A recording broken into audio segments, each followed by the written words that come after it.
સુરત શહેરમાં ગુનાખોરીને અટકાવવા માટે ઉધના પોલીસ દ્વારા એક અનોખી પહેલ.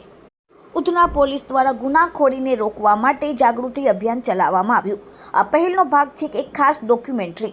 આ ડોક્યુમેન્ટરી સુરત પોલીસ એક એવા વિસ્તારમાં બતાવી રહી છે જ્યાં સામાન્ય બાબતે ઝઘડા અને ત્યારબાદ અપરાધિક ઘટના બને છે અને આવા આરોપીઓ રહે છે.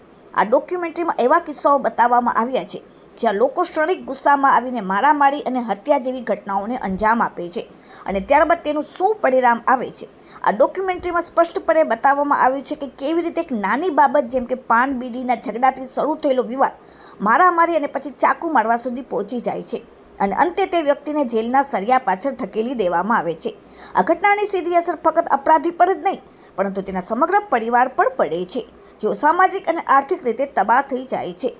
આ અનોખી મુહિમની શરૂઆત ઉધના પોલીસ સ્ટેશન વિસ્તારમાંથી કરવામાં આવી, જેમાં મારામારી, હત્યા જેવા ગુનાઓ માટે કુખ્યાત છે. એ વિસ્તારોમાં પોલીસ દ્વારા પ્રોજેક્ટરનો ઉપયોગ કરીને ખુલ્લામાં ડોક્યુમેન્ટરી બતાવવામાં આવી રહી છે, જેથી સ્થાનિક લોકોને તેમના પરિવારો સુધી આ સંદેશો પહોંચી શકે.